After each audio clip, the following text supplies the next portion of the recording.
My name is Michael Spavin. Today is May 25th, 2000. I'm here to interview Basia Aklepi, who is a child survivor of the Nazi Holocaust. I'm doing this under the auspices of the Holocaust Documentation and Education Center, Incorporated. The purpose of this interview is to add to the oral history of the Holocaust, so that through this living memorial, future generations will know what happened. And with this knowledge, we hope to prevent any such occurrence in the future. Good morning, Mrs. Aklepi. Good morning. First of all, thank you very much for being here with us today. Thank you. For the record, please state your full name. My full name is Basia Aklepi. And you were born where? I was born in Ukraine.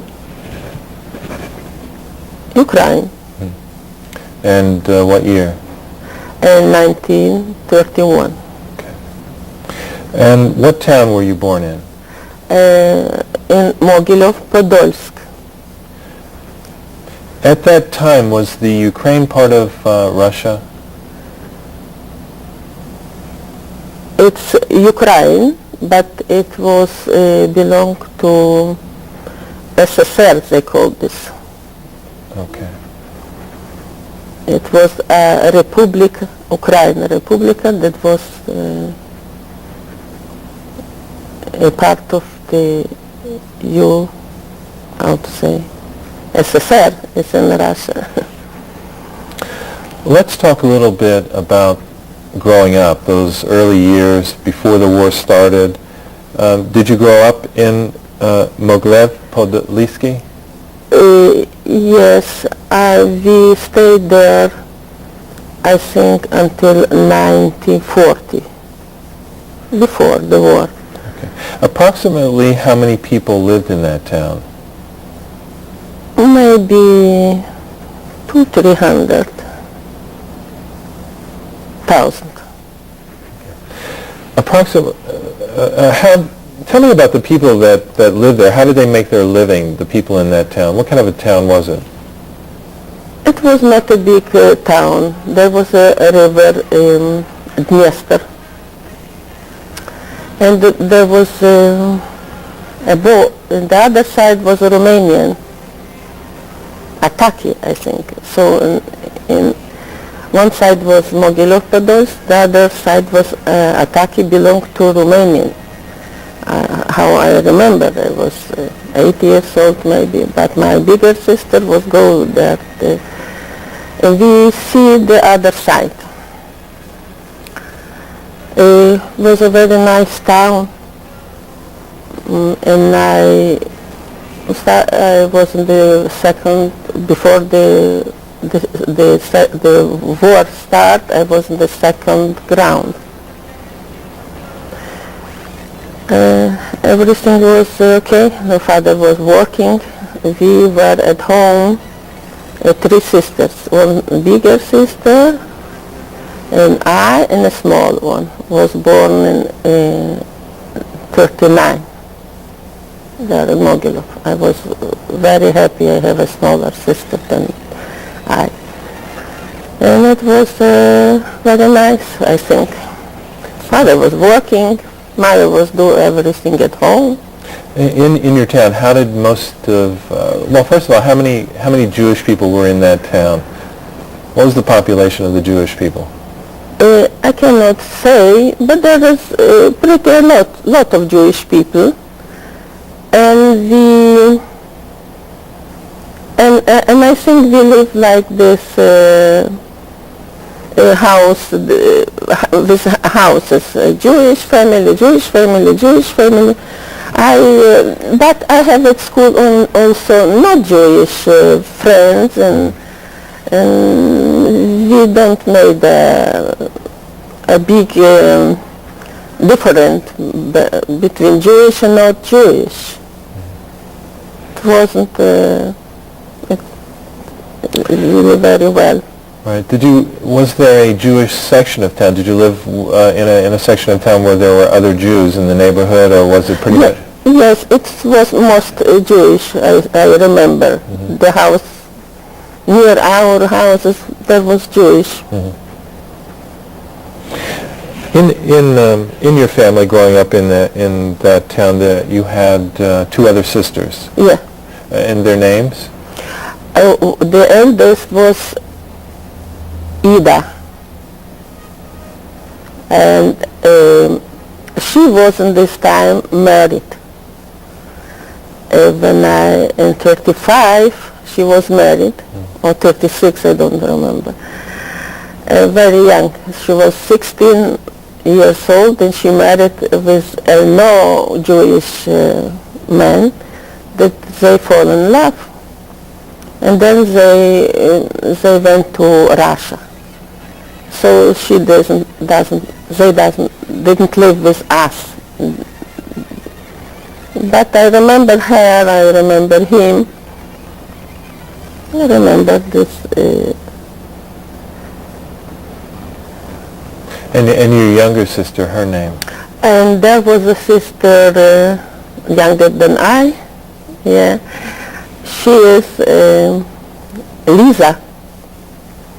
She was born 39 in August, I remember. And your parents' names?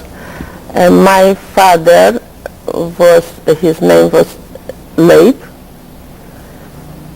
and my mother Bella, like in Yiddish, Bela. What was her maiden name? Berenstein. Okay. Your father, how did he earn his living? He was working in a factory to make shoes in a factory, making shoes. And your mother, did she work? I don't remember her working. Mostly she was at home. Well, and what was life like at home? Did you practice Judaism? Did you go to shul? Did you? No. I remember only when I was coming to my grandparents' house. There I saw a newspaper with different letters. That was my grandfather reading a letter that I was very wonder what is these letters. It was an Yiddish newspaper. Now I understand what this was, but then I was curious to know what's this paper. And their house, was different. It was different. They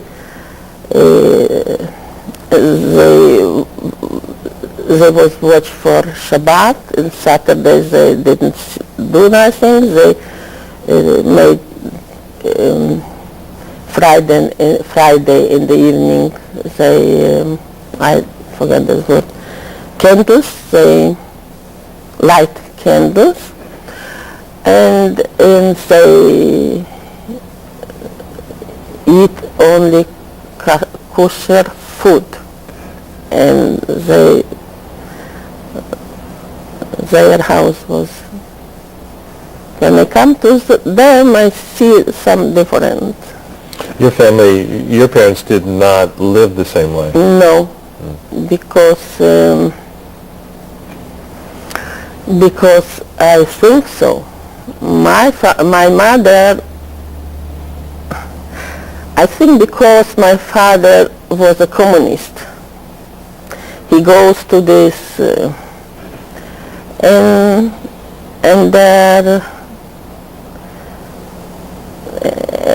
and those they didn't they start to go away from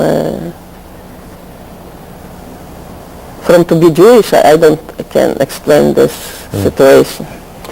Tell me how far were you able to go into school? How far did you go? Before the war, we moved in another town. It was Kopygorod, and then I go in the third grade.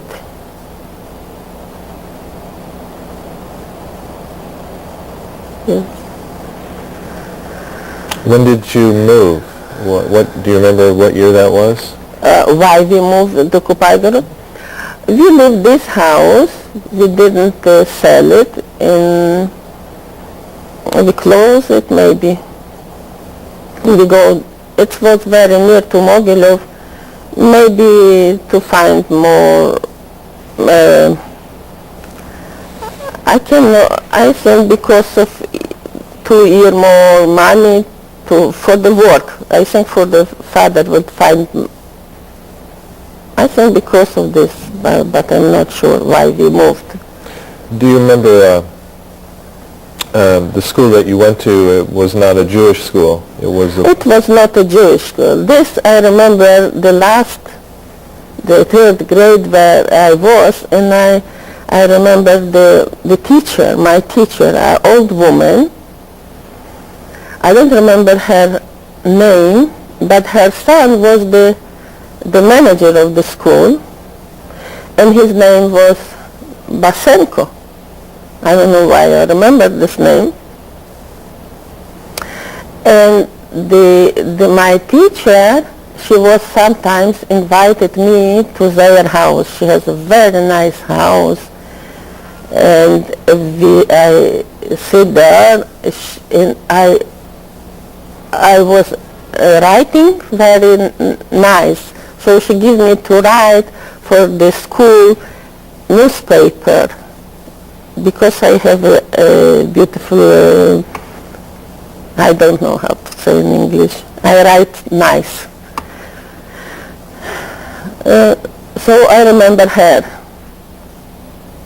my last teacher before the war. But I have to say something about this teacher. When it started the war, and I don't know why they take out us, maybe 9 years old children, to clean up the street, and she didn't know me more. She doesn't look at me. She doesn't know me at all, and I cannot now explain why. Why she was so changed in the first moment that I didn't understand all what's going on.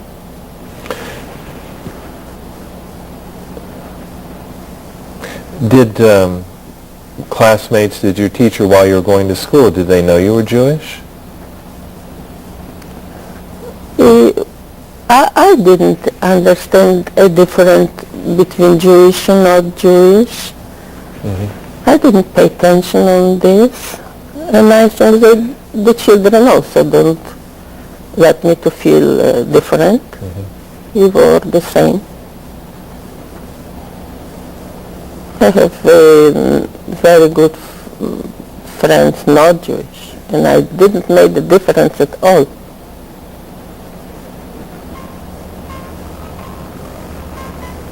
When did that happen, when they took you and other kids out to clean the streets? When did that happen?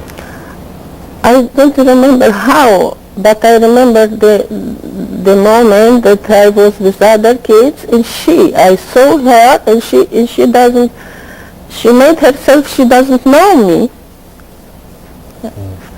That was very surprised me, but I didn't talk to her. She didn't talk to me.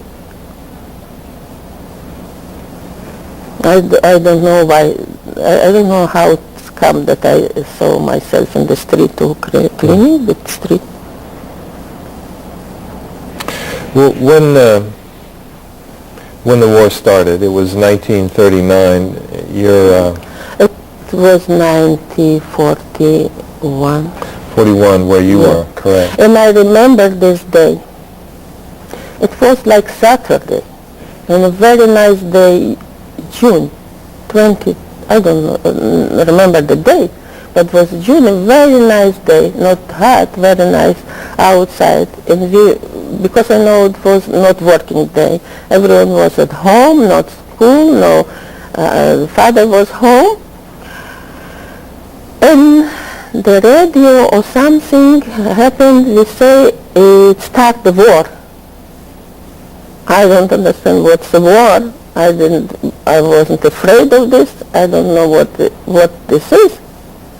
Do you remember any reaction from your father? Or? Yeah, my father was not young. I think he was 55 or something. And he goes to the Russian army. And I stayed home with my mother and two sisters. He goes to the army. And we cannot move.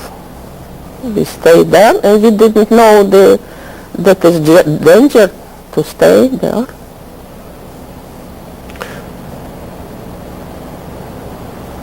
So as the war started, your father left. Do you remember that day when he left? Do you remember anything about that?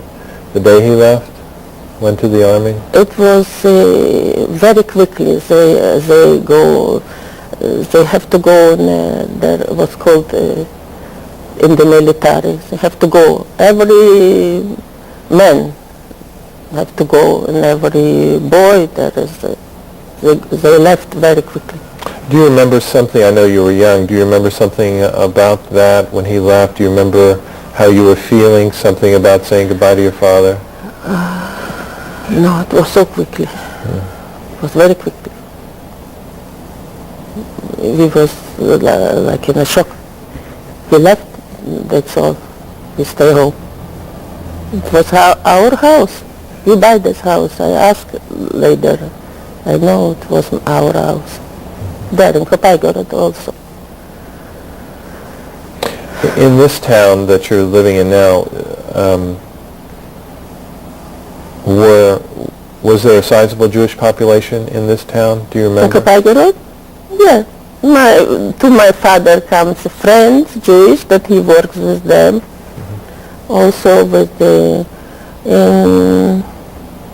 and I have friends from my school, neighbors, also Jewish. Yeah, and like I say, I have Jewish, they live near to me. And in class I have friends not Jewish also. And I didn't make a difference. I think they also didn't make the difference. As now the war has started and your father has left, again, I know you were young, but do you have any recollection of hearing about the Germans and what's going on? Oh.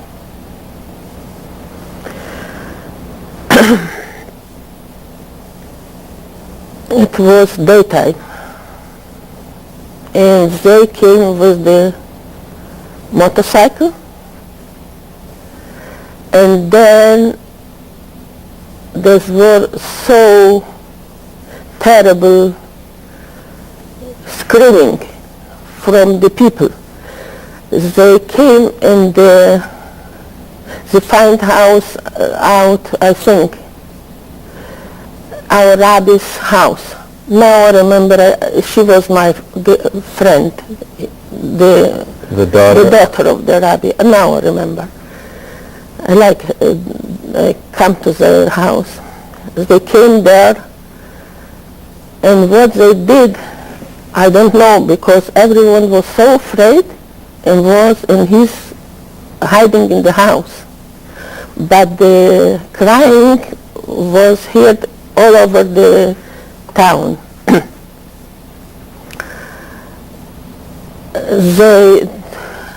Later I heard what they, a little bit what they, I don't know why, from who I understand, or I hear, that they take the rabbi outside, they took him out the ball? Take out the beard, yeah. And I can see, they find out man, woman, they made terrible things with them. They made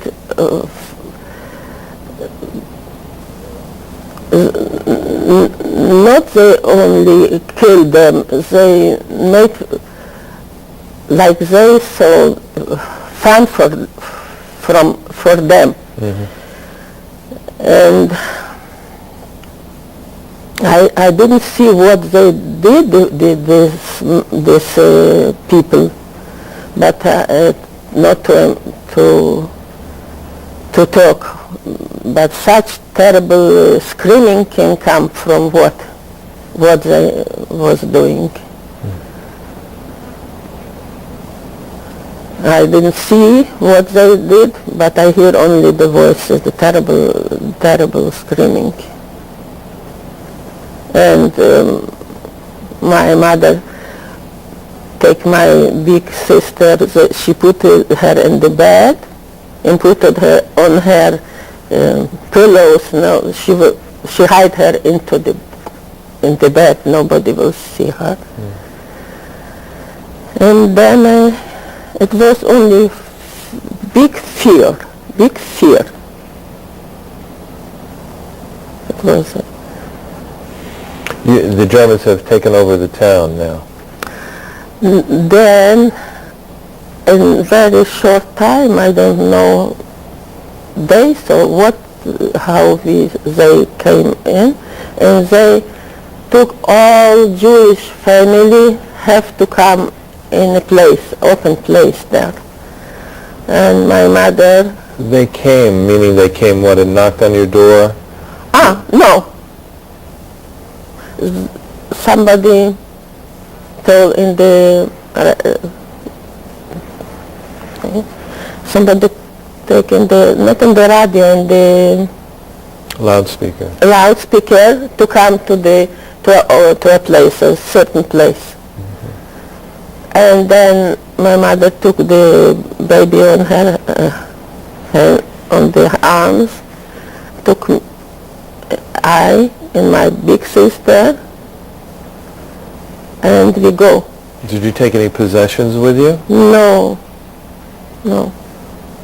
She can't take nothing, and I was also, nothing. We go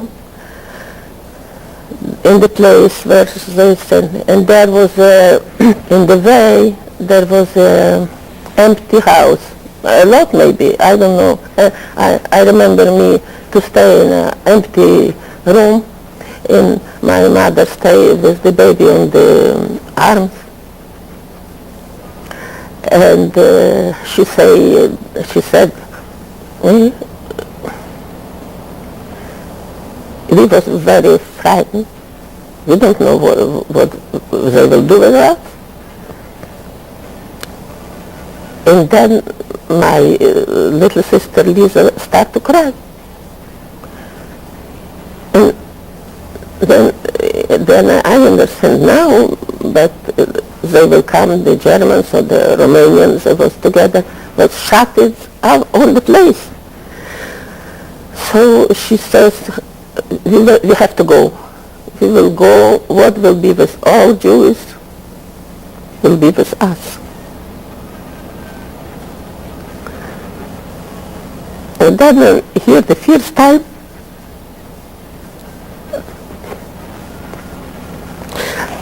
that it's Jewish. I don't know what's Jewish. I didn't know what's Jewish. So we go. There was a lot of people. Lost. I don't know.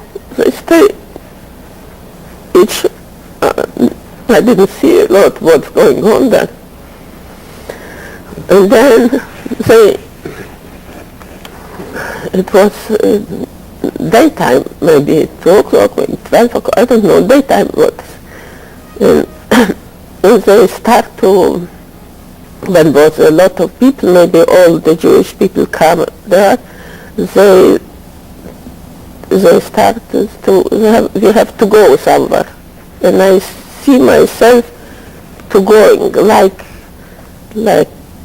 ships or we go in a big crowd, go. I didn't see where I go until come the night. And first, and I see nighttime, no, and there was a night, not night, maybe evening, I don't know, and the people were so tired, as they fall on the head, on the head. They fall like they stay, they fall on the, and when in the night, we sleep there, each like this. Any food? And, any food, water? Not food, not water, not nothing. But I heard all screaming, crying, and dogs. How the dogs hacking, how to say, the dogs make noises. They bark? Bark, yeah, bark dogs. And in the morning I opened my eyes, there was light, the sun comes out, and I find myself in a wood, and a lot of people.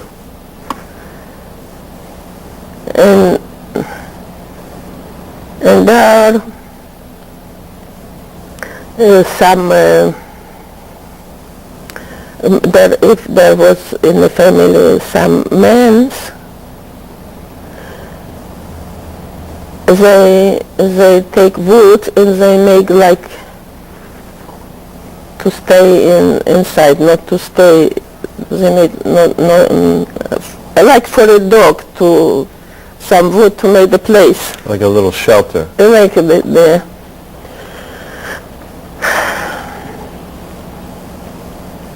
And then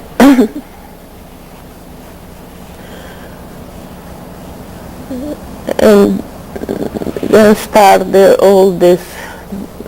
Now maybe I recognize where I am and what's going on.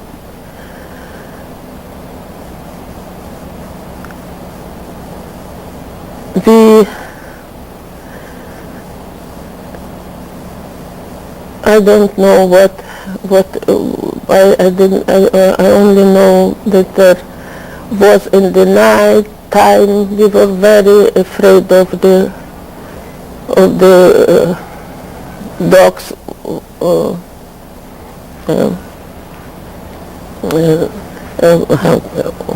I forgot this word. You were afraid of the dogs attacking, biting? I don't know. I was afraid. Only afraid because it was. And then I don't know how many time. I don't remember the days. I remember the nights. I remember the light. Darkness. During the day you would march? I don't know what during the day. We were sitting there and what there was not the people. I think there wasn't bedrooms, and the people have to go somewhere to, and they. It's not to describe today. They want to make from us animals, not people. Today I cannot understand. Nobody can understand how can such a thing happen with people. And while this was going on, how was your mother handling all of this? With then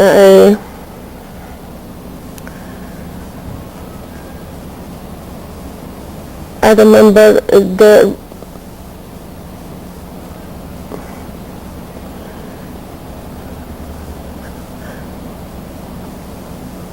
there, I don't know, I think in this wood, that's not, that isn't important, was one building also, I don't know. Later I remember me in such inside, not when,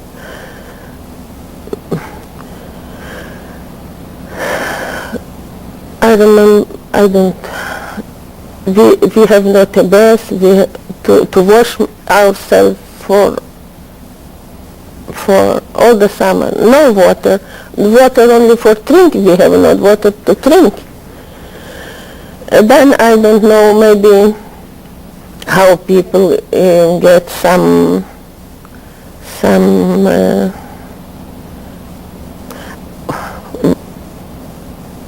to take to some to go to, they let us to go to take water near out the place. The place was around with metal, so, and there was dogs, like a prison, how those say, around with the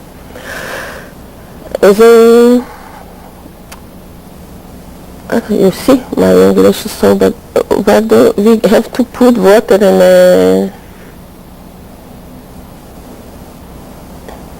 in a casserole or something to go to bring some water. We have to go half an hour. We stay in the line, and the policeman go with us to take water and to come back with the water. We have to carry for drink. For the drink. I don't know. Now it's not to explain how we survive. I don't know how we survive. How long were you there?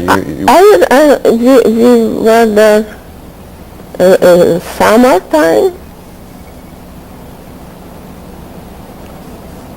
and then I remember myself inside somewhere. I don't know how long, maybe a year. The people, most of the people maybe died there. Most of the people died. And what did you do? What did your mother do during the day? Nothing. There is nothing what to do. How did they feed you? How did you get nourishment? No,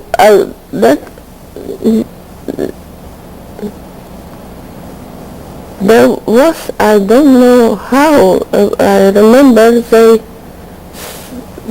I don't know how, can explain who made it. There was,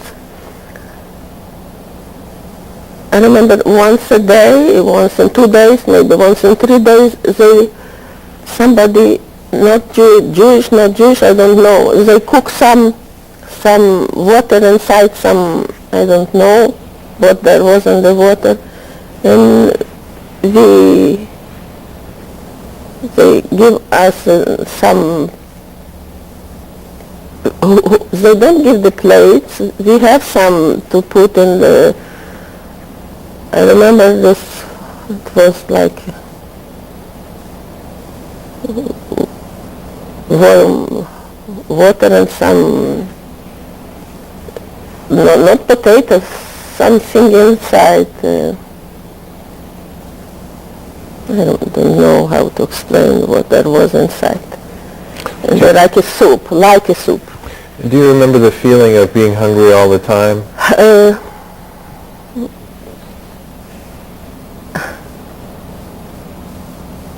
No, I don't remember nothing that I was hungry. I was afraid. Very afraid. And once my mother sent me and my older sister to run away when we go for water, to hide and to run away. And we go in the woods to come to the town. It was very frightening. we come to a house, my parents' friends, not Jewish, and we stay there for a few days. And then we go back.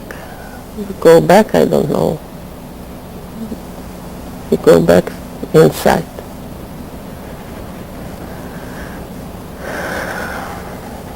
And then, okay. Then I remember almost. Then I remember myself in another place, not in the woods. There was in the town. They brought you into the town? No, they don't brought.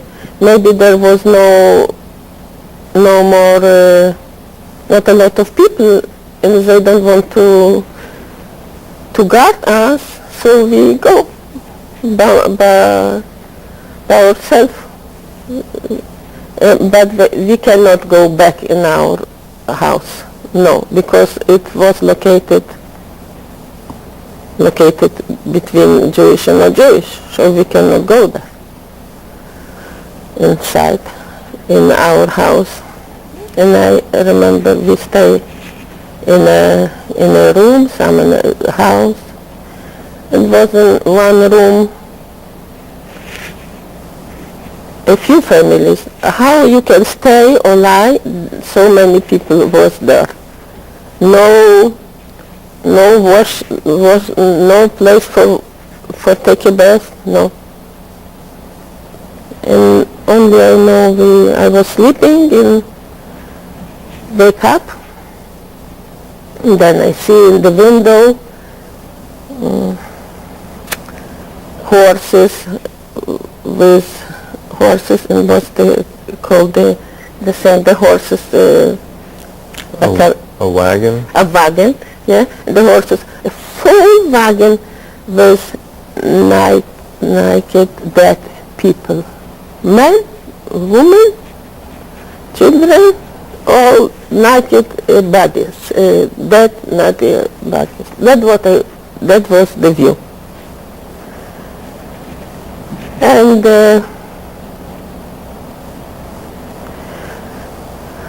the people, I don't know, they don't feel, I think, hungry. The woman doesn't look like a skeleton, only the bones, and the men's also. What did your mother say about that? What was we don't talk. I cannot say what the people were so because they were so dirty. There was something lice on our bodies everywhere. In the night they were sitting and scratching themselves. But I don't know, really I don't know. Maybe sometimes we eat, I don't know where my mother get, not potatoes, the skin of the potatoes. Maybe people throw away the skin, and she get the skin of potatoes, skin from other vegetables. And then they made from the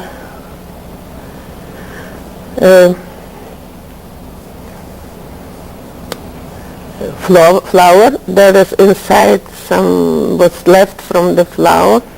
Also, I remember we have maybe sometimes to eat this things. No milk, no bread, no food. This was the food. Where you're living now is, as you explained, in a one room. In one room, with yes. 2 or 3 families. Yeah. How can stay there? Yes. This was in what town? In the Capagora, the same where we go away from the... This is, what you're explaining is like you lived in a ghetto. It's a ghetto. In a Jewish ghetto. We have not the right to go out. So if the people go, where they bring, I don't know, they risk to be killed.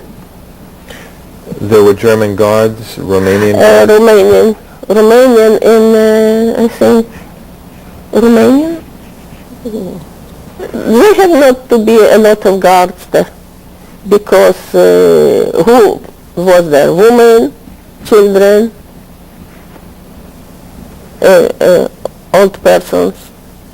No, it's not. I don't remember the guards a lot, but there was police there. If you go outside, it was clear they will kill you if they find you.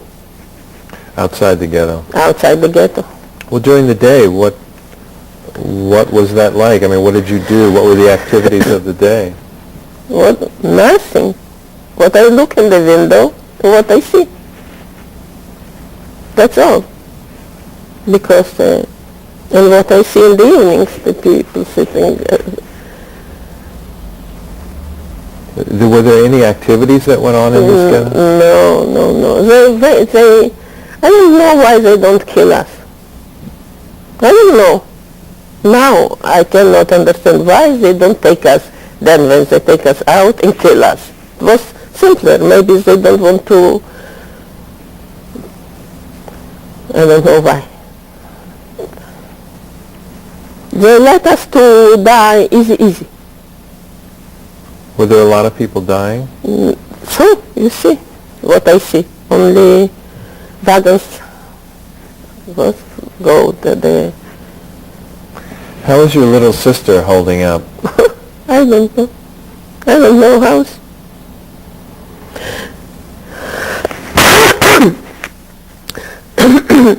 Before the war she was 2 years old, yeah, and 3. It was a nice girl. She was walking, but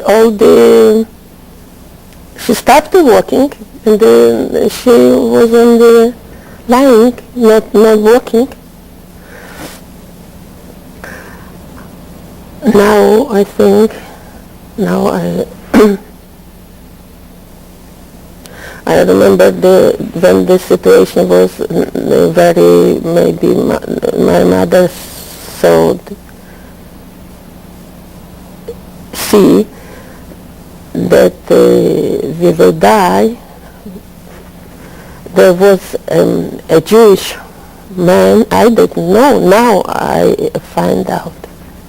And he had money or gold or what, and he was a Romanian, because in our town they bring people from, they work from Romania, work to Ukraine, to our town.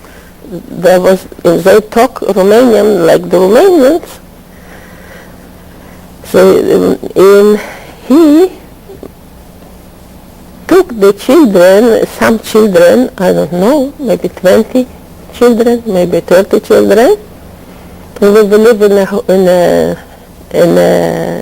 I go with my small sister and stay near the door. And my mother tell you have no mama. And we come inside, and there we have, there was one woman, Jewish woman, and they give us once a day a piece of bread, a little bit milk, maybe half or less milk, and I remember I give my milk my smaller sister, and I stayed there, and because maybe this man, my sister survived. This man... I don't know. I cannot understand how there is people... Yeah, he was a Jewish. But he knows the language. My elder sister, I asked her after the war, what was this? And she explained me. I didn't know who paid, whom this belonged, this room and this. He says, yeah, there was a man, and he paid for the food. He died. I don't know how he did it, but he did it. He came in the ghetto and took all... No, I don't remember him. But he took all the children? No, no. It was in maybe 43. In the year 43, it was in the end when it wasn't so strong, because before maybe he couldn't do this, maybe. But as... He has a family. I asked my elder sister, who was this man? He says me, I didn't see him, never. He says, yeah, it was a middle-aged or a young man with a family. And she doesn't know from where he was. Not from Kopaikorot, no. It was from the Jews. They come into the Germans bring them, or the Romanian. Your mother saw this as an opportunity to help you survive. Your mother said to you when you were leaving to go with this man. What did she say to you? No, she doesn't. Not with this man. I don't know before that. It was a place when there was some children without mothers or fathers. And she found out there is a place. So she sent you there? She said, huh? She sent you there? Yeah, she put us, take us there and stay here. They open the door, you say you have no father, no mother. Okay, they maybe didn't ask us. They saw us and they take us inside. And I'm just wondering how you felt about it. You see? Yeah. What? How did you feel about that, your mother taking you there? No, there wasn't feelings. The Germans, fascists, they know their plan, what they, there was not, you start to be like not a live woman, and not like not a human, no. Only you are a fear, and that's all. And it was very very. You were all the time you were frightened because you don't know and you don't think. You are frightened. That's all. You see only that around. They die for maybe cannot. It's not to understand. And it's not worth to explain. You stayed there at night also? Yeah. What happened to your mother? Did you see her again? Yeah, then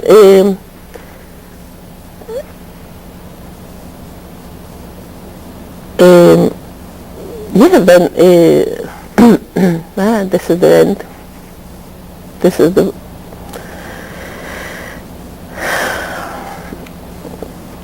in this room, maybe it was one room, maybe I don't know. We clean up by ourselves. I remember to clean to wash the floor there, to do everything, because there was only one woman. She was made some cook, or one woman with all this. And there, I was there when the Russian soldiers come back to the town, and it was such a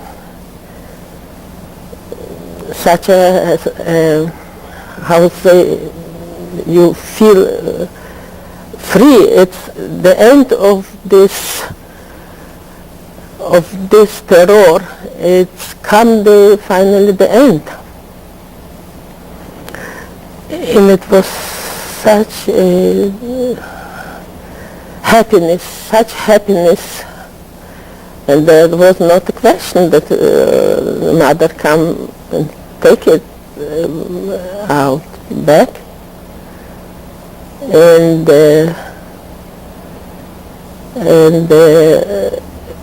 we go to, I don't remember the day, but I remember we go to our house, our house. How I just want to, in this orphanage, I wonder do you remember how long you stayed there before the Russians came and liberated you? And I think this was summer, and it was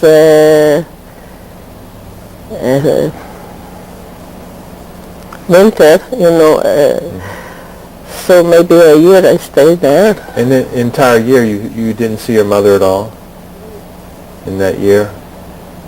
No, I don't remember. It was not. I think no. Did in that year, you're with your sisters. They're there, right? No, only the small sister. I was with my small sister there, and the big sister. I think there they could go maybe in the. I remember once my mother go when the wheat was the wheat. I don't know. In the fields, it's left some after they take away it's grown. They left a little bit some yeah. And then she goes there, and she take from some. I don't know where they find. Maybe in the street they find some food house.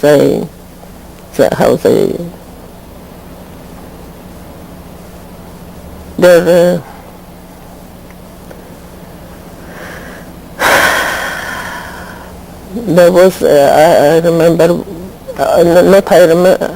I hear that there was a place when the horses die. They put the horses someplace, dead horses, and people risk with their life and go take this to kids at home, and then they eat. So they maybe survive. In all this time in the orphanage, you were there maybe a year with your little sister. Yeah. Did she ever? Did you ever miss your mother? Did the little sister? My sister take me like a mommy. She hugged me all the time. She cried. She thought I am the mom. Yeah.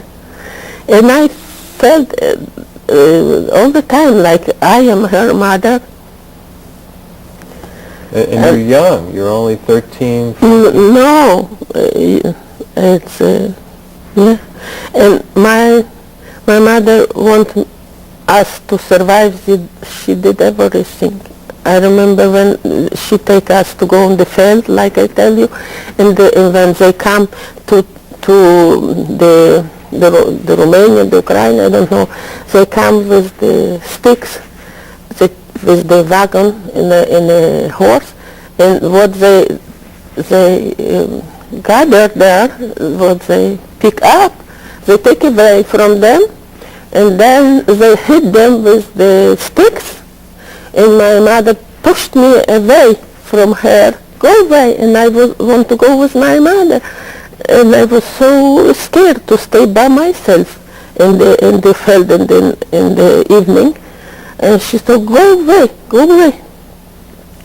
She pushed me away, and I lie down there in a place nobody can see me.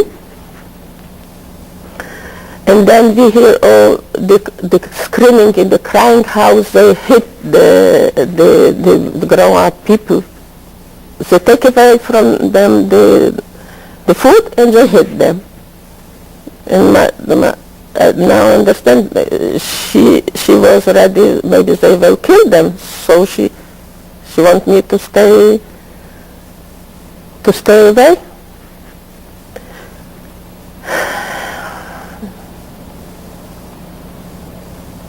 I cannot take how we go back. We go back in the night time when it was night. I stand up from the hiding and I see a boy and a girl. I remember them. And he was going forward like he is, and we go, and if there was nobody, we go after him. And so he bring us in our place where we live in the ghetto. And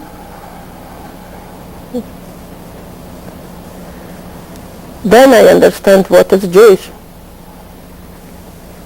They're different. That I'm different.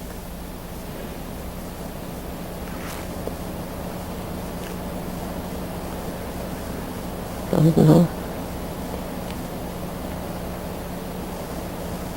So there were many times in your experiences that you feel like your mother did things to save your life. Oh. Yes, it was very important for her. She doesn't care to die, but she wants us to survive.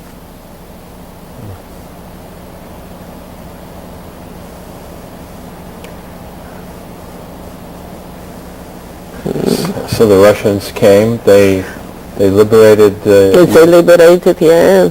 Yeah, and you went back to find your mother? And my mother took us back. Do you remember that when you first saw her? Oh, this will never can be forgotten. This day, all people that they are like not friends. They are like very close friends. They kiss each other. They hug each other. It was, and if tell the truth, I don't know, but I would not mention that I can be free and I can be alive. It was only the question when you will die, and it was you are afraid that how you will die, or somebody will kill you, or you will die from thief, or will you die from hungry, and this was my lucky. I wasn't enough big. I was like, you know how I was before the war. I was more grown up than it was like stop my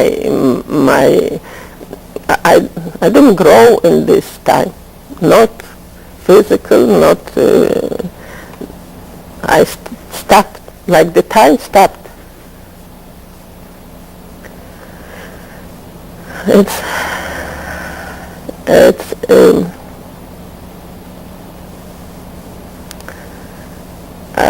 I don't know.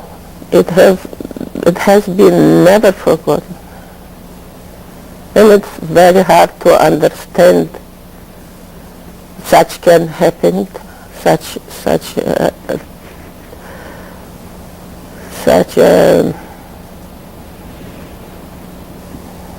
maybe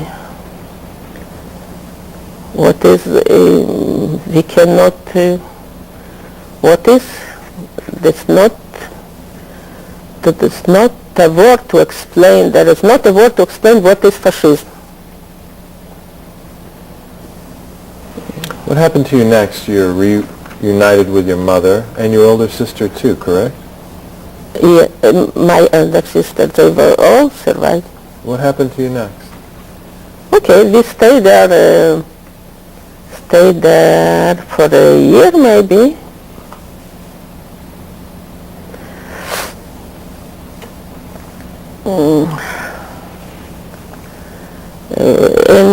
And very soon my father came. You stayed in that town for a year. How did you and your mother and your family, your sisters, survive? Did your mother work? There was not a question. After you are Free? You are free, so you are free. No, it's not more, you can, I don't know, but first of all, so we come in our house. We have the right. I don't know what, and then come the in a short time, maybe in a month or in weeks, or 1 month. The father come back because he wasn't in the army. He was too old, so they let him go home. And he come home with the train. That wasn't aeroplane. And find us. It was okay. So your father came back? My father came back, and we don't go back to Mogilov. No. Why not? Because there was not houses. There was in the war all the houses destroyed from the bomb from the Germans, from the Russians. There was a war. We have not where to, and there to stay also. I don't know why. I think nobody stay there more in this place. They go away. And we go away to Chernovitz because there the Jewish people, they left the houses. There was houses, and they go to other places. I don't know where they go. To Romania? No, maybe they go to Israel. I don't know where they go. But there was more chances to find work, to get a place to stay, apartment. I don't know. Actually, no. My sister, my elder sister, now I know why we go to Cherniv. My elder sister, she married a boy. She met him that we stay in the same room. And she married him. And he was from Chernovitz with his mother. And they go to Chernovitz. So we go to Chernovitz because of my sister. Now I know why. Yeah, she goes to, they go to Chernovitz, they bring my sister there. And they married, and then we come to, and we stay in Chernovitz. It was before Austria, Vengria, then now it's Ukraine. Yeah. So you stayed there and... After the war. Yeah. After the war. Yeah. How long did you stay there in that town?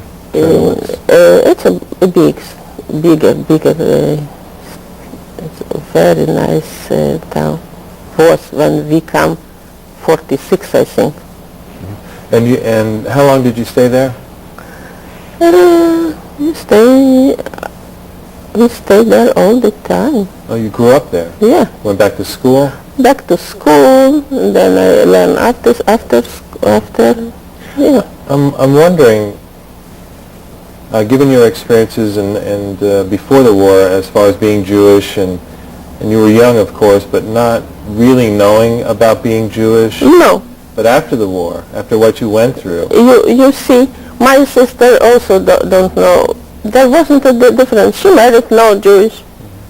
But did you have a sense of your Jewish identity at all after the war? After the war, you have to remember that people look at you, some people, that you are in some way different. And you have to know, you have not to know it. You don't, in some situations, you have to be not naive, not to believe that somebody else can.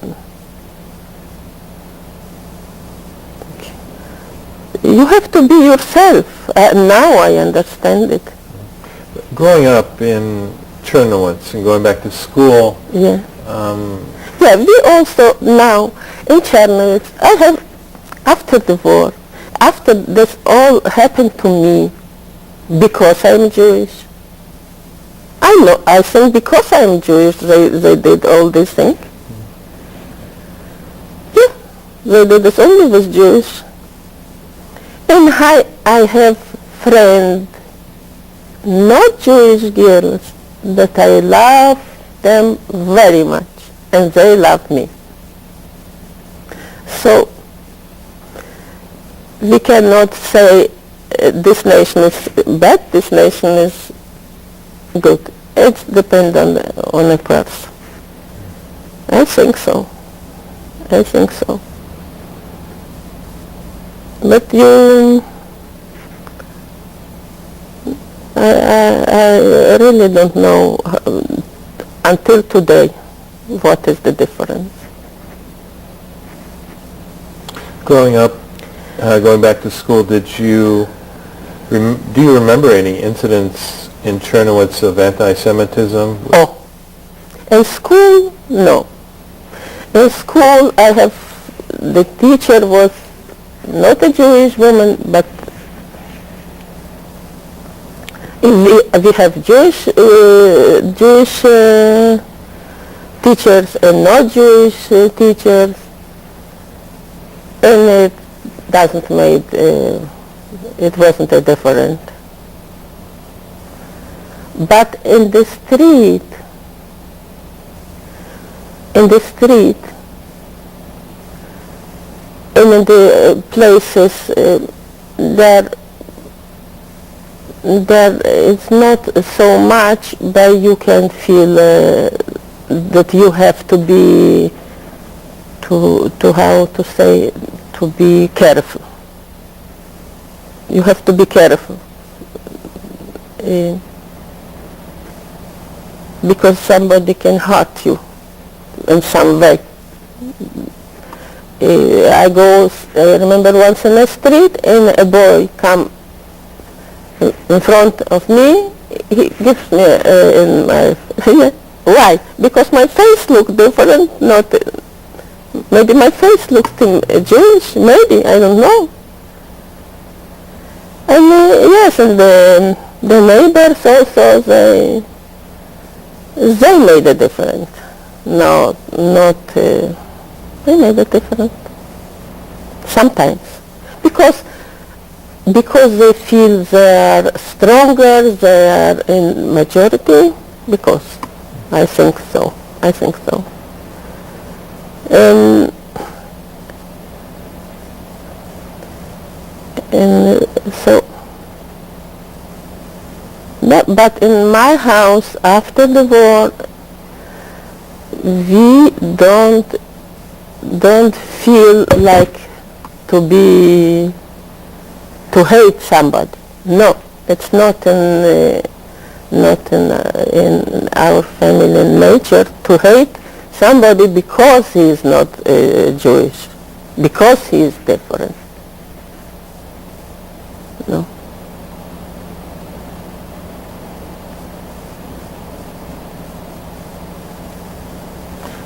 What happened to you next? You're growing up. Did you get married while you were in this town, Chernowitz? No. But you know, in this time,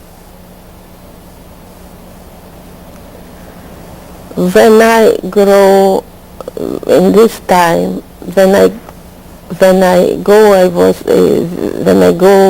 my mother pushed me away, and I go home, and I understand that there is Jewish, there is not Jewish. You have to be afraid because you are Jew. And I said myself, if I grow up, I will marry only for a Jew. So I thought to myself,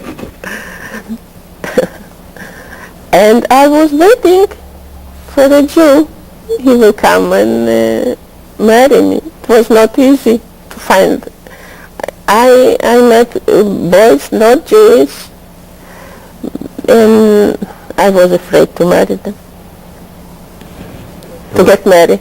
You were afraid? Yeah, I was afraid, and I think it was the right thing. We have to marry. Everyone have to take his one nation. Maybe it's better. But you were afraid. What were you afraid of exactly? Marrying somebody who wasn't Jewish? Were you? Yeah. What were you afraid of? Because he can hurt me. Because he took me, I took him like I respect him, I love him, everything, but I'm afraid of him. I don't believe him. Maybe I made a mistake, but this is. And I didn't want my son married, not a Jewish. I was very happy when he found it was important to take a Jewish. I don't say Jewish is good, better than, maybe not better, maybe worse, but it's yours. It's like a parents. It's your parents. That's what God gave you. Take it. So what finally did happen to you? How long did you stay in Chernowitz? We stayed there.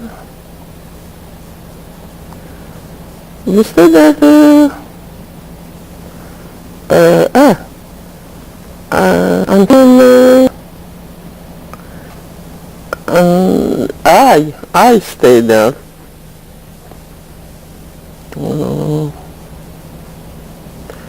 Until I found a Jewish boy and married him. But he was from, he was born in Romania. Now it belongs to Ukraine. It's near Chernowitz.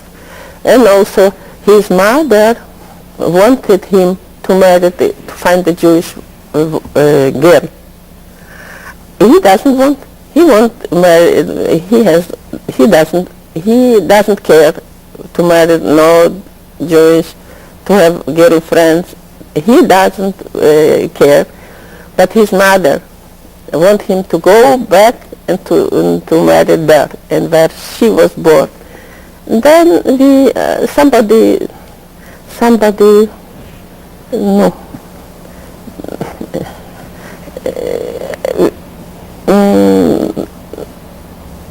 somebody let us to meet each other. Somebody in my work, where I work, somebody works there and say, oh, there is a boy come from Siberia. He looks to marry a girl.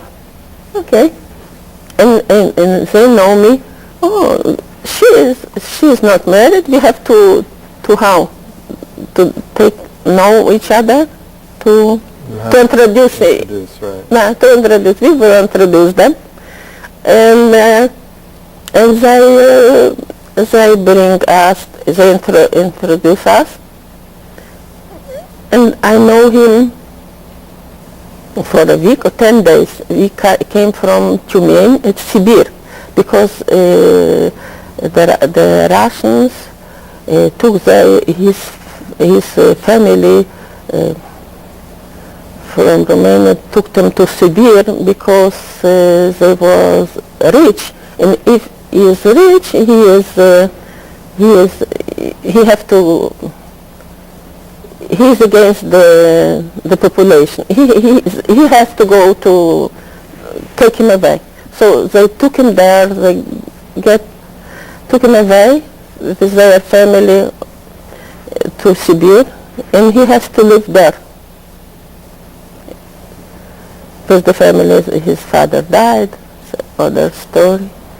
So I met him. He has not the right to live in another place, only in Siberia. And they live their house and everything in the house. In the night time, the KGB, I don't know who, come and took him in the night away to Siberia from near Chernovitz, from Gertsa.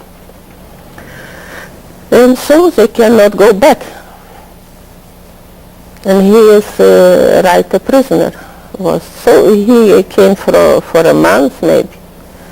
And nobody wants to go in Siberia with him. Who wants to go in Siberia? But I agreed to go.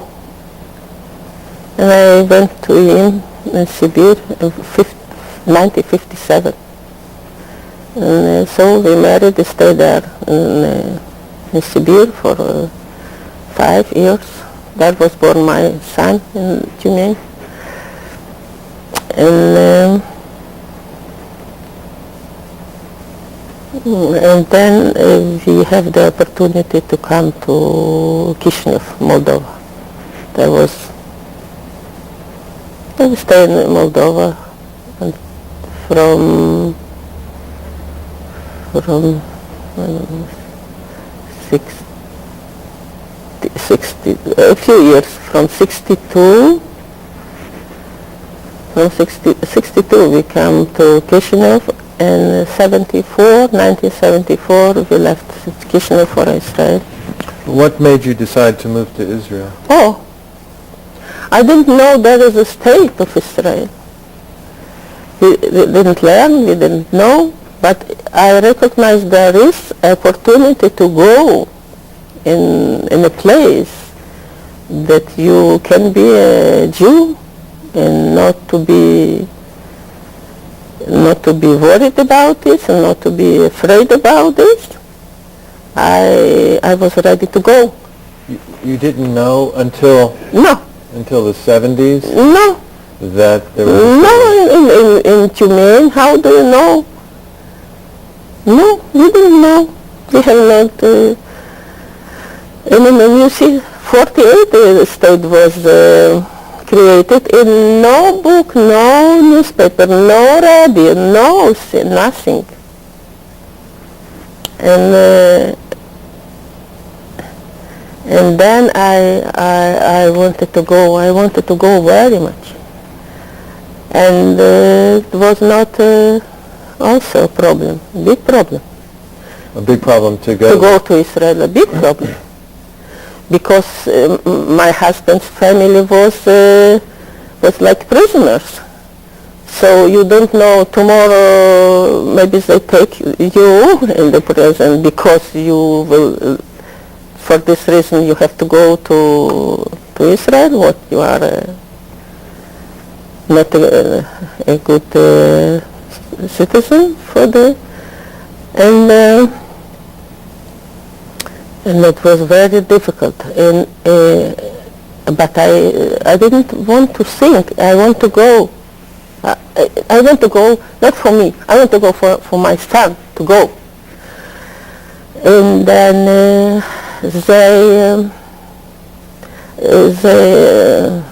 didn't let me more to work. They told me I worked there in Chisinau like a bookkeeper, and my boss was also a Jew. He told me, look, you are a bookkeeper, you cannot work. You have to leave to quit. What was the reason for that? Because you wanted to leave? They don't want you to get, if you go, if you left the union, so you are not, you are like a spy. You are So they didn't want you, if you're going to go away, they didn't want you to know too Not much. only I, everyone. He has some work, not like a worker. Some work you have to give up the work. So it told me you have to give up the work. So as so you have not salary. How do you live? And you have to pay such a big deal of money that nobody can mention you can get such a lot of money. Every person has to pay 1,000 rubles. And the salary was the engineer 120. Such 60 rubles. How can you get such a lot of money to go? So you will not go. You have to pay because they take away your citizenship, and they put you out from the work. So think, you want to go or you want to stay? So I was lucky because my husband works. They don't give him up to work because he is a worker. He works in a factory. And so I want to go. I see people go, and there is opportunity to go, and I want to go. And also they say your mother or father have to give you a paper. They are not against you will go. So his mother want him to stay there. My mother want me. But my mother was different. My mother says, what is good for me? For me, you say, for me it's good to go. I don't know, but I want to go. She let me, and his mother was a little bit, don't I say, my mother let us go, you have to let us go. She gave us the paper, and the government, I don't remember how to say, they wait until my son, a long time they don't give out the permission to go, but they wait my son will be 16. When he was 16, I have to pay 1,000 rubles for him also. Then they give us take from us all what we earn, what we get, all the money, and we left everything, and then you can go. But you can go, you cannot take with you gold, your personal gold, nothing. You can go. They give us $300 for a family and go. I take the $300, not they give us, they changed us for the rubles.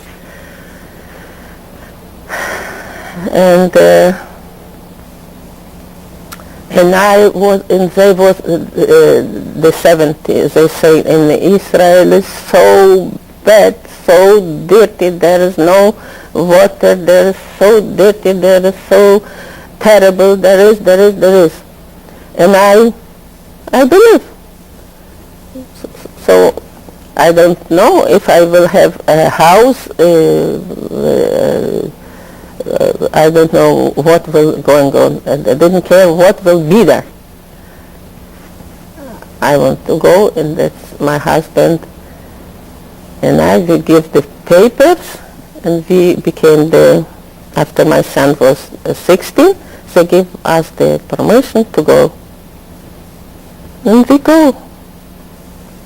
And what was the surprise when I see not that what they say in their propaganda. There is no water, there is no, I see flowers, I see streets, I see buildings. I don't believe what I see. Buses, people. And the first time I come in the bus, nobody look at me like I am not look like other persons. My face is similar with other faces. I feel so free. so good. It was never I was believed that I will get there. It was very. Now I really feel like a free person.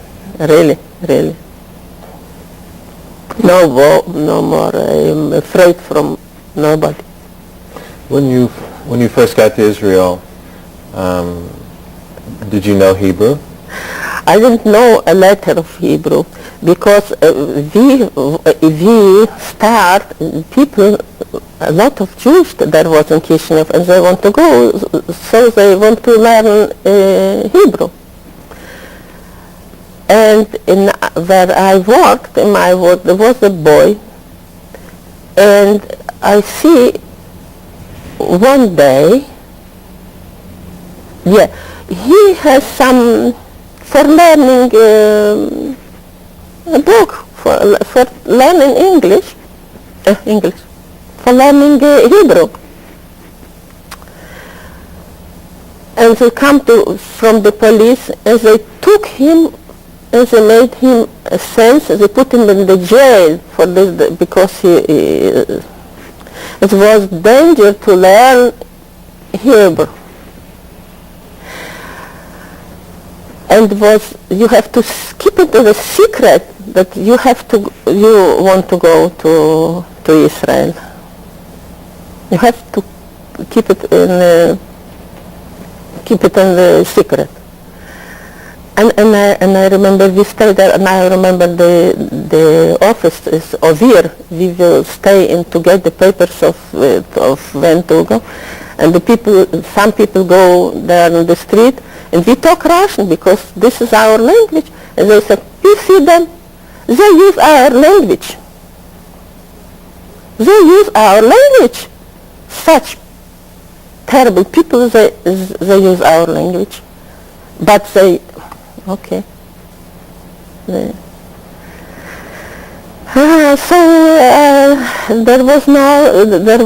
was a risk to learn Hebrew. They wanted to make, I don't know why it's so disturbed to what is the reason? I cannot understand what is the reason until now. They free us, everything okay, but why have you? And now, when we go and they look at us like we are spies or somebody bad for our land. Now they came to Israel with concerts, with everything. Because there are a lot of people, they speak Russian, they use the language. Were there any organizations that gave you special help in adjusting to life in Israel? Do you remember? Yeah. Who was that? Yeah. First of all, we came, they gave us the Sochnut. They give us where to live, and they give us for the first time some bed where to stay. They help, and then when you go to work, so. I was lucky there because my husband find the work very soon, and I go to learn Hebrew, and a year I have to learn Hebrew because I cannot, and then I go after I learn I find work of my like a bookkeeper, that's all. And I have to work, he works. When you got to Israel, I'm wondering, in all the time that you were in Russia after the war, that you spent After the war. you spent there, and the time that you were in Israel, did you speak about your experiences in the Holocaust with anyone? Never remains. Never, never, never. You spoke about what happened to you, of course, with your husband. No. No. He is a person that he like to tell people what has happened with him, and with him has happened also something terrible, but not so terrible like nothing can be terrible happened with somebody that happened with us. What is fascism? To stay in this government fascism, that's, nobody can understand this. But he suffered a lot, and I can understand him, to understand. When you came in the night time, the Russian police, or I don't know who they are, and to tell his mother and his father, leave your house, leave your money, leave your everything, your work, take your children, go in the night time in the train and go. It's also like to go to die. So his mother was in a big panic, and his father died very young, 42 years, because he cannot stay by this situation. And he suffered very much from Stalin's regime. And now we understand who was Stalin. But in the time when Stalin died, in 53 I think he died, I was crying, because for us, crying was like our father. It's more important than the father. Was the propaganda so big? But he knows, he was very happy that Stalin, no more Stalin's regime. And then for 57 he has the opportunity to come to Chernivtsi. Before he have every week maybe or month to go on the police to say, here I am, the spy that was 10 years old to go to Siberia. For what? He doesn't know for what. And they have it all the time. There was written that he was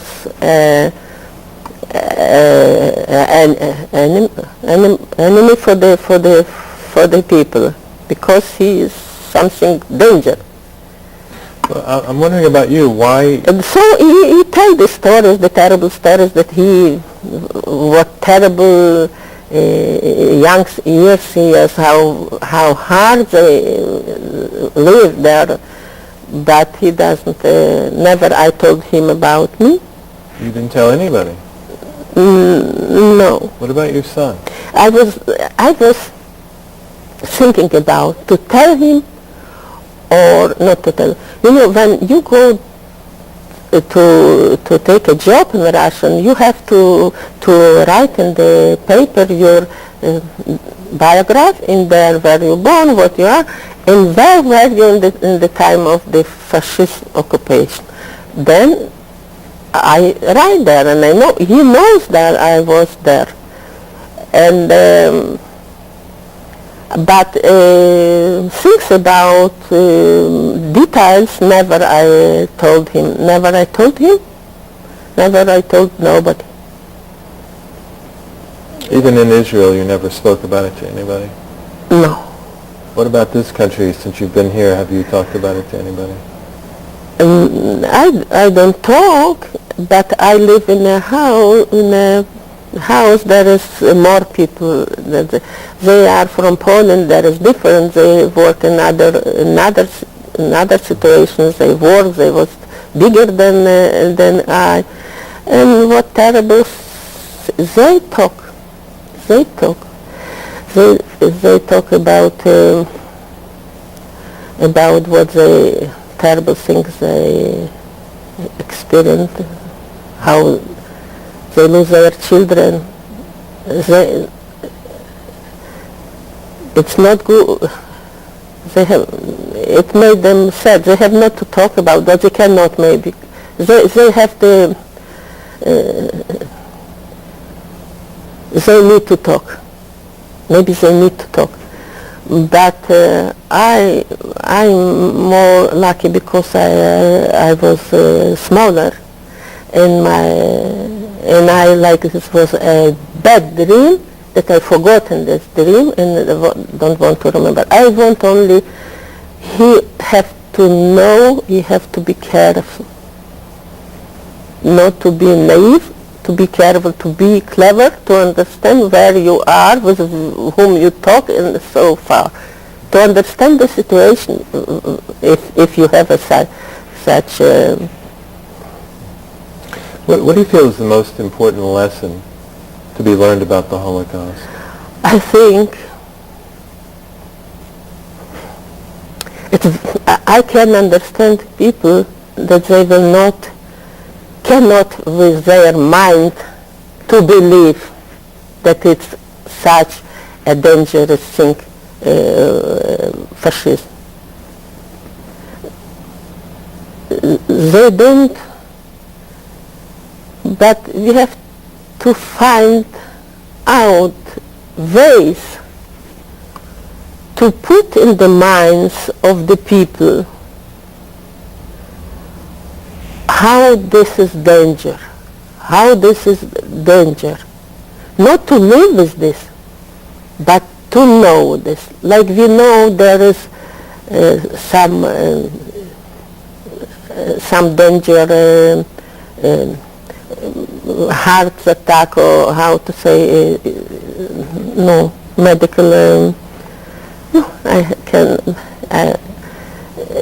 It's a thing you have to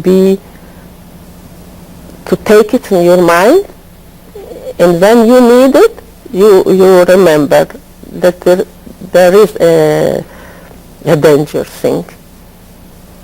It cannot be, it must not be forgotten, And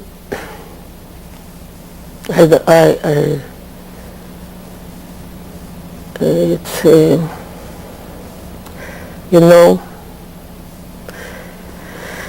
when I came to Israel, I went in a kibbutz. We have their family, and there was people from Germany.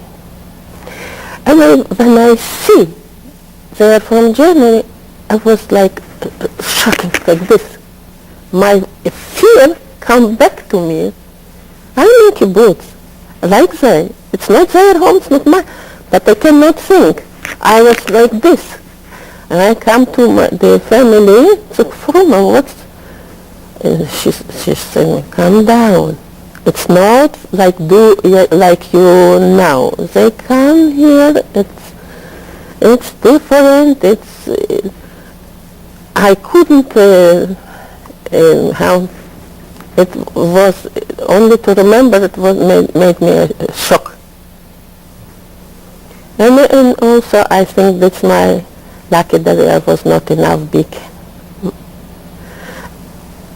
because when I came to Israel, like I tell you, I went to the Holocaust Museum in the Yad Vashem, and then recognized where I was. When you saw pictures? When I saw the pictures, there I recognized what was going on with me. Now I was like in a dream. When you saw the pictures, it was real. And I was so afraid, like I am there the second time. And I recognized how dangerous to stay here.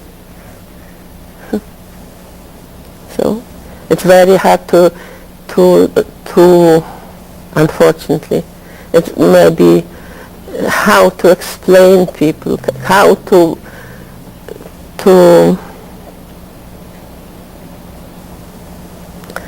how to explain them, how it's very hard to explain them, how dangerous. We're going to look at some photographs that you brought, a couple of photographs. Yeah.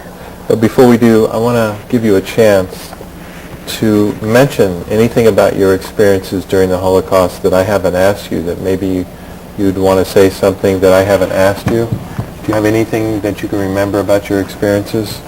You know, I remember my friend, she was one daughter in her family. A father, a mother, and a girl. And so one child. I come to her house.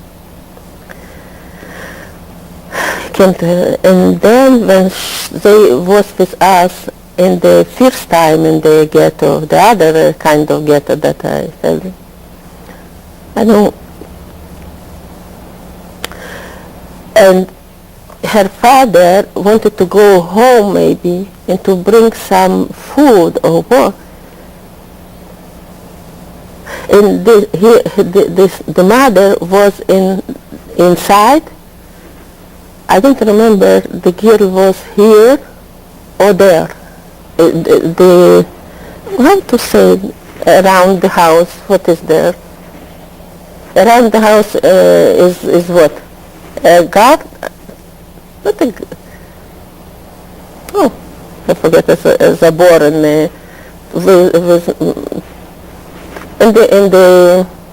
the prisons. What? Fence. Fence. With the side fence on this side, and the guard there saw him. He doesn't let him to go him. He doesn't shut him. It was like a hour or more. They play with this. They let him go near, go there, go near, there. And until they shot this man, I don't remember shot the girl whom they shot, but I remember all the night this crying, the screaming of this mother. This was in my so many. I can stay somewhere in my mind, and now it's come out when I talk about this. It lives there very, and it was, but also now I can, like a human being, to understand this situation of this mother. But then she gets crazy. She cried. She goes all the night. It's only nothing about what was going there. And I wonder how is born such creatures. How can normal people? I think this is not normal people. This is crazy people. But it's very dangerous when they get the governance in their hands. It's very, we have to watch very carefully to whom to give the power.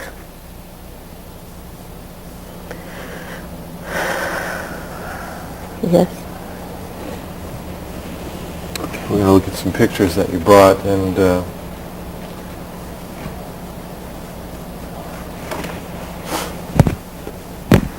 describe this. I'm here 4 years old. I get this picture from my sister. Yeah, it was before the war. It's my mother's hand. She holds me. We were only girls, so my father wanted a boy. So I was clothes like my clothes like a boy. Yeah. And this is also a photo of my family, but is 50 years old after the war. It's my father and my mother, and my smaller sister, Lisa, and this is I, and the other sister, she is alive, Dora, was her husband, and the oldest, Ida, that she was married before the war, and her daughter, Natasha. She still lives in Chernihiv, Natasha, and she have his story.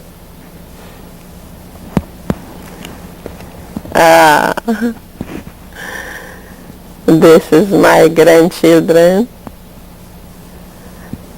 That is my most important thing why I live. It would give me happiness in my life. It's Gabriela and Eliana, the biggest one, and Mali, the sweet one. Yeah.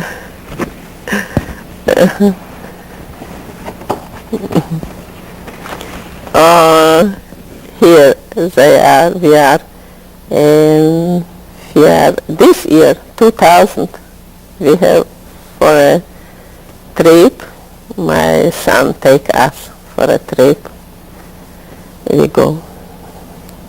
So she puts it's me and my husband and my son, Alexander, that was born in Tumen, and Jamie, and there Eliana, and Gabi, and Mali.